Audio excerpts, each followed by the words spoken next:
How to optimize Marvel's Spider-Man 2 PC performance.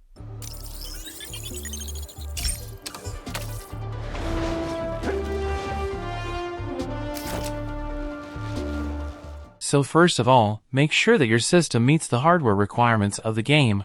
After installing the game from Steam, go to the Game's Properties section, and from the Installed Files tab, click on Verify File Integrity and wait for some time to finish Steam verifying the game files. 1 minute later. After that, launch the game.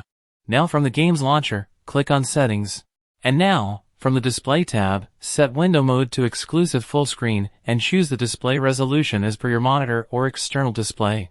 Then set the correct aspect ratio as per your display resolution. You can also use the preferred upscale feature as per your GPU. If you don't want to use any upscaler, then I would suggest you to set anti-aliasing to TAA to fetch more performance. After that, enable NVIDIA Reflex or AMD Anti-Lag 2 for better frame times and lower input lag. And now, here's the most important thing, please kindly choose a frame generation feature. If you have a 30 or above series NVIDIA GPU, then set it to DLSS frame generation. And for other GPUs out there, simply choose FSR 3.1 frame generation here. And now after that, you could also use dynamic resolution scaling if you want to maintain a specific FPS target. If not, then simply keep it off. Make sure to set the maximum refresh rate of your monitor and keep VSync off. Now go to the Graphics tab and set the correct preset as suggested in Nixxes system requirement chart for Marvel's Spider-Man 2. I have an RX 7800 XT, and as per this chart, I have set the graphics preset to very high, with all the ray tracing features turned off.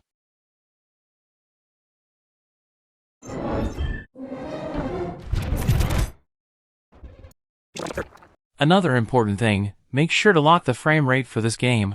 I was getting around 75 to 85 FPS without frame gen, so I locked the game to 70 from the Radeon control panel.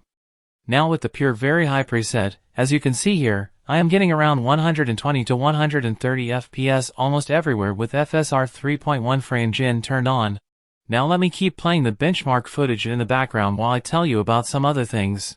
Talking about the input lag, there's literally none. In my situation, AMD Anti-Lag 2 is doing a good job in eliminating the input lag that occurs due to frame gen. You can see that there's almost zero micro-stutter during the traversal. So, is it playable like this? Yes, absolutely. However, no one should be playing this game with frame gen turned on and getting around 120 FPS at the same time on a high-end PC. Playing the game without frame gen and FPS lock causes the game to stutter like hell. The constant stuttering and frame rate spikes are there all over the game. And until Nixxes software patches the issues, yeah, you have to use frame gen and lock the FPS by half to get a stable performance. Also, please don't try to use ray tracing right now, as it has got some other issues which can be fixed by the developers and modders only. And now, talking about the crashing issues, I found a post on Steam community regarding that.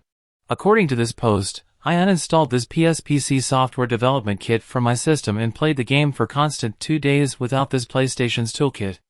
And yeah, the OP was right. During my initial playthrough, I faced 2 to 3 crashing issues before, but after uninstalling this SDK tool from my system, I did not face a single crash while playing the game. But there's a catch. What this thing does is that it ties both the game's Steam achievements and PS trophies together and synchronizes them between your Steam and PlayStation accounts. Uninstalling this PS PC SDK would very much reduce the chance of the game crashing suddenly, even removing it improves the stability of the game to a certain degree. However, you will not earn a single achievement that you complete in the game after uninstalling Sony's bloatware. So that's a big bummer. If you don't care about Steam achievements or PlayStation trophies, then you can uninstall the toolkit, keeping in mind that you have to click on OK after launching the game. But I don't recommend uninstalling this PS PC SDK because it will simply block the achievements and the trophy feature of the game. And I seriously don't think that's worth it, even if it gives you 2 to 3 FPS more, since removing the toolkit does not resolve the frame spike issue at all.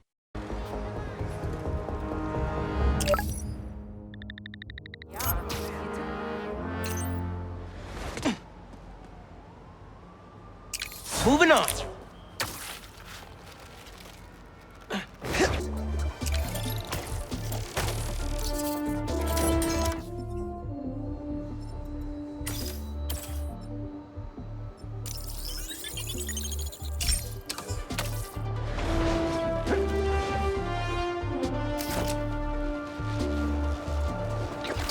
In the end, I would say to wait at least 3 to 4 months more for the game to become actually stable, and then buy it whenever the game goes on sale at a 20% discount, or more.